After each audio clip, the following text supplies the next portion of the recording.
Welcome guys, welcome to the video analysis on reading comprehension by the group Competition Crusade. My name is Somajit Goswami and in this session I am going to solve a reading comprehension set from a previous MCAT.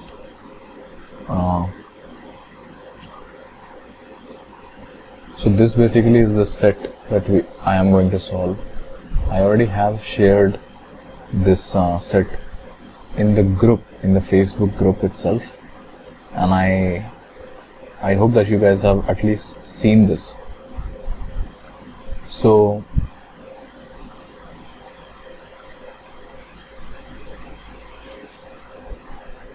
now we will begin. Now how I would like to begin this is by reading the RC first and then looking at the questions. Okay, if you want you can read the questions first. Okay, so you can apply your own strategy, but I'll try to apply my own. So let me start reading it. Hindus have a long tradition of belief in reincarnation, which most simply is the view that one's present life is followed by a series of new lives in new physical bodies. Early Hindu writings in the Vedas hint at the notion of rebirth, which assured believers of a kind of immortality. During the Brahmanic period, though the doctrine of reincarnation takes a more definitive shape and is associated with the term samsara or rebirth, there are two components of samsara. First, there is a basic process of rebirth itself. When I die, my true self will be reborn into another body, and when that body dies, I will reborn into another, and so on. Some Hindu writings are explicit about the mechanics of the rebirth process. When I die and my body is cremated, my soul rises with the smoke and travels through the heavens for several months. My soul then falls back to the earth, mixes with natural elements, and is consumed by humans. From there, my soul works its way into a man's semen and through intercourse enters a woman's womb.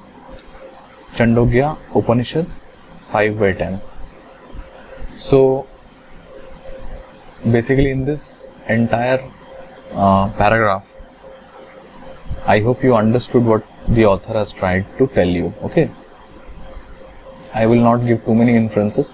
Once I read the entire paragraph, then the entire passage, then I'll talk. The second component of samsara is the moral consequences of my behavior in this life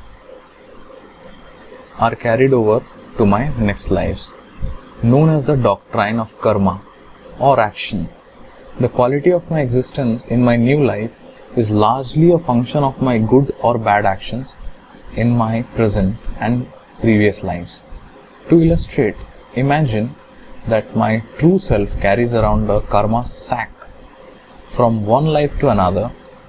Each time I perform a good deed, a good karma token is tossed into the sack, and when I perform a bad deed, the bad karma token is tossed in. When I die, I carry the karma sack and all of its token onto the next life. If I have an abundance of good karma tokens, then in my next life I may be healthier, wealthier, and more spiritually mature than I am now. On the other hand, if I die with an abundance of bad karma tokens, then I may reborn sickly, poor, and ignorant. To make my next lives better, I should do what I can to accumulate as many good karma tokens as I can. Now, unlike the Vedas, which viewed the reincarnation favorably, writers of the Brahmanic period saw the prospect of being trapped in the endless cycle of reincarnation as a matter of dread. Okay, a very strong paragraph, and I hope you understood, or rather you noticed how the change in ideas happened around this corner. let us go to the next paragraph. On this new view, I need to do what I can to become released, moksha, from the rebirth cycle. Hindu writings stress several approaches to the release, two of which are especially dominant in the Brahmanic literature. According to some writings, release is a matter of accumulating a great abundance of good karma over our various lives. When I get as good as I can possibly be, then the rebirth process is over and my true self remains with the Brahman. The appeal of this approach is that it underscores the fact that life is a moral journey with perfection as our ultimate goal. In other writings, however, the approach to release involves discovering the Atma Brahman within myself through the disciplined reflection and meditation. The appeal of this process, or rather this approach, is that I can go more directly towards my final goal. Just a second. My final goal, and experience the pure Atma Brahman right here and now. Although these two approaches to release seem vastly different, there are some points of compatibility. First, Hindus often argue that we need to be morally mature before we can reflectively experience the Atma Brahman within us. If I rob a bank this morning, I stand little chance of discovering the Atma Brahman within me this afternoon. Second, both the approaches emphasize the need to move beyond our common experiences and move to a higher plane of reality. Some of us cannot focus our energies on moral activities, and others cannot consume ourselves in meditation. There are then two different approaches that different approaches that draw on our different human capacities. So we have read the passage, we have sort of understood what the author basically is trying to state. Now we will try to read the first question. Now the first question basically says, which of the following statement is true? So let us read the statements. Both the Vedas and the Brahmanic period view reincarnation favorably. The Vedas viewed reincarnation favorably, whereas the Brahmanic period regarded it with a dread. The Vedas regarded the reincarnation with dread, whereas the Brahmanic period viewed it favorably. Both the Vedas and the Brahmanic period regarded the reincarnation with dread. You see, it's written over here. Okay, now again I'll just emphasize on the part of the passage that I would want to see, that there's somewhere it was written that the Vedas were favorable towards the reincarnation. Yeah, so here it is. So unlike the Vedas, you see in this part, unlike the Vedas, which viewed reincarnation favorably, writers of the Brahmanic period saw the prospect of being trapped in the endless cycle of reincarnation as a matter of dread.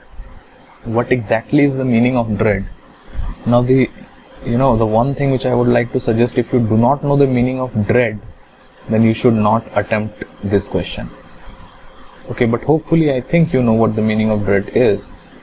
Okay, it is basically to get scared of something. Okay,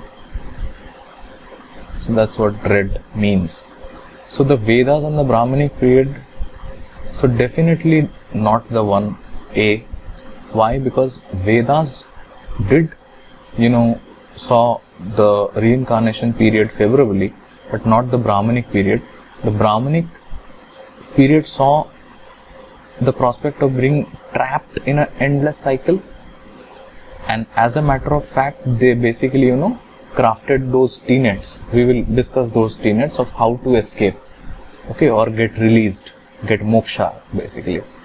Vedas viewed reincarnation favorably, whereas the Brahmanic period regarded it with dread. Now this seems to be correct.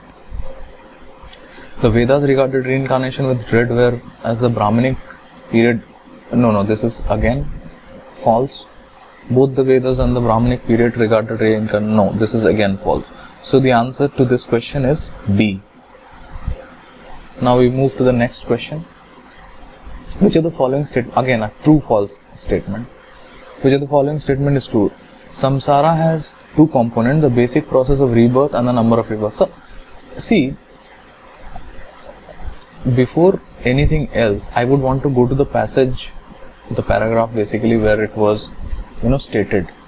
So, here I can see pretty clearly that the Brahmanic period through the doctrine of reincarnation, definitive shape, and that the samsara is rebirth, basic process of rebirth. If I die, I will be born, and so on and so on. So this is the first T-net basically. The second one is, the second one is here. Okay, the second one is the moral karmic consequences, right? The moral consequences of my behavior, life, okay, the karmic sack that I carry with me. So the first option, samsara has two components, the basic process of rebirth and the number of rebirths. This is actually false. So option B is saying in each birth, good karma tokens and bad karma tokens cancel out in equal numbers, deciding the balance of the next birth. Again, we know that this is false. They do not cancel out anything. They are just there as a repository. If you do enough good karmas, good thing will happen. You will have a good health, you will have wealth, you will be, spiritually awakened. But if you do not do, so in no way they are cancelling out themselves. So, samsara has two components. This is wrong. Again, this is wrong. The notion of rebirth was not clear in the Vedas as it was during the Brahmanic period. Now, since there is a none of the above, also I have to be a little careful in a question like this. So if I would be, maybe in a mock condition or in a exam, in a sectional test, if I were taking it as a sectional test, I would rather have left this question. But here I can say that since there is a none of the above, I can pretty much take this option, because the notion of rebirth was not clear in the Vedas. Vedas basically told you about, let me take you to the Vedas. So the Vedas basically, was favorable towards the reincarnation, rebirths, okay. But the Brahmanic period basically, gave it an end, okay, suggested a method. So I would want to go with this one. So let us go to the next one. Which of the following is true? Again a true false one. This is a very interesting passage. Okay, there are two approaches found in the Hindu writings for the release from rebirth cycle. Are there two? I don't know, I'll have to check. The doctrine of reincarnation is a post-Vedic phenomena among the Hindus. The reincarnation thing is not a post-Vedic, so definitely B is wrong. I'm not certain about A, but B is wrong. Brahmanic rebirths theory. Just a second. Yeah. So, the Brahmanic rebirth theory believes that there is going to be only one rebirth for anybody. Again, guys, you know that this is false, right? Because they have already said in the first paragraph that there are births, then death, then again rebirth, then death, and so on, so on, so on. So there is again a none of the above, so I'll have to check for the A. There are two approaches found in the Hindu writings for the release from rebirth cycle. So we will have to, before marking this, we will have to check this one. Okay. So on this new view, I need to do what I can. I release the moksha, the rebirth. Hindu writing has stressed on several approaches to the release. See, over here, it's written, I've highlighted it. On this view, because the Brahmanic period saw the prospect of being trapped and, the endless cycle of reincarnation as a matter of dread, what they basically said, the Hindu writings, to be precisely, Hindu writings basically stress several approaches to the release two of which are dominant in the Brahmanic literature. So you will have to understand that the Hindu writing basically had several approaches. In this question, they are talking about the Hindu writings. They are not talking about the Brahmanic literature or what the basically the Brahmanic literature gave you. Okay. So in that context, this first one is also false. So I will mark option D and then I will move forward. I hope this is clear. Okay. So basically what exactly am I doing? I am basically eliminating my choices. Now the fourth one is moksha implies. Now some of you already know what moksha means, but again we will just forget about anything that you know and try to get the meaning from the passage itself. So the Atma uniting with the Brahman, release from the rebirth cycle, both of the above, neither of the above. Now see, you will have to be a little careful with this one. So there is an option A and B, okay, and there is also only A, only B. Neither of the above is obviously rules out, so only D rules out, only B, only A, and so I basically have to see if there.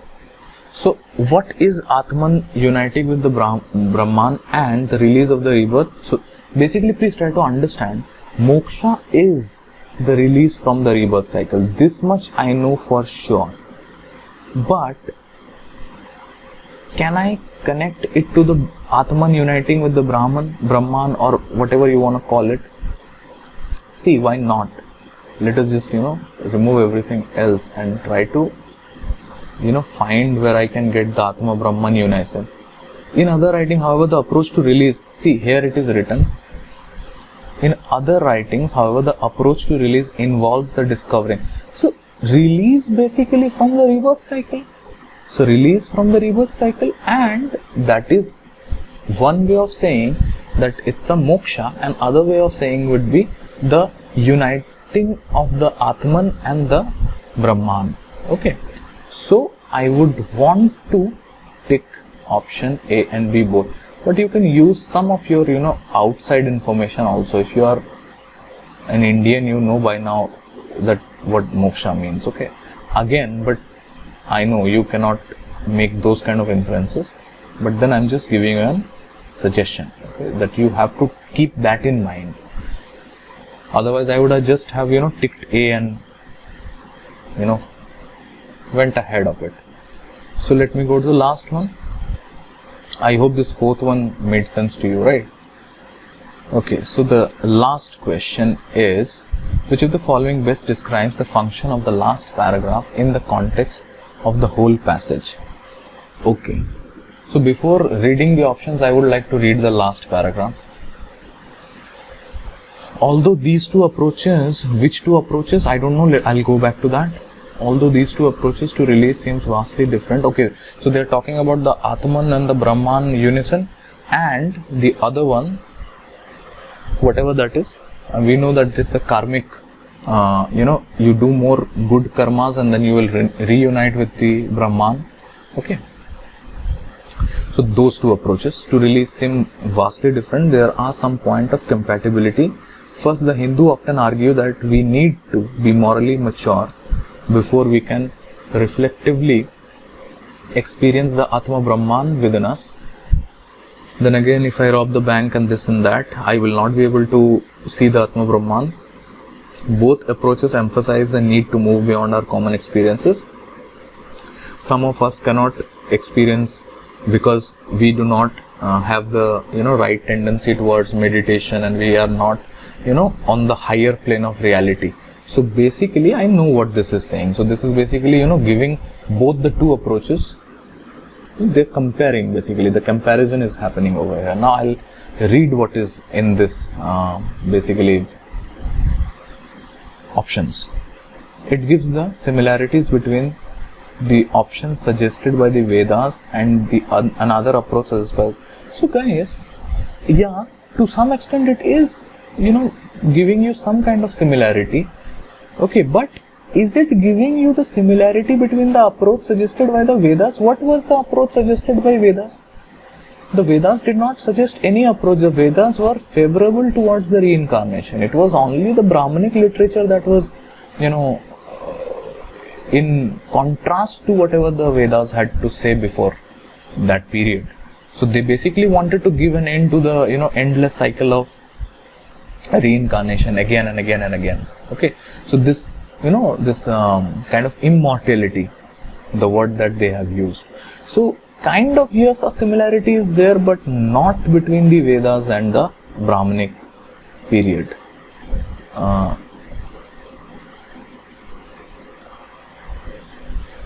It partly reconciles the two apparently dissimilar approaches to attain moksha mentioned in the earlier paragraphs. Yes, maybe, I don't know, I'll have to see other options, maybe, because it is essentially, reconciling the two apparently dissimilar approaches. The first approach is the approach of attaining moksha through doing the karmic deeds.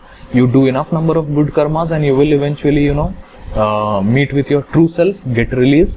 And the other one is basically the Atma Brahman union. Okay. The karmic deed and the Atma Brahman union, both are basically, here. So this basically seems to be the correct. Option number C says it brings out the similarities between the basic rebirth process mentioned in the first paragraph and the process of moksha mentioned in the last one. It does. If I just highlight little bit, if I highlight this a little bit, you can read this out on your own. Okay, I'll not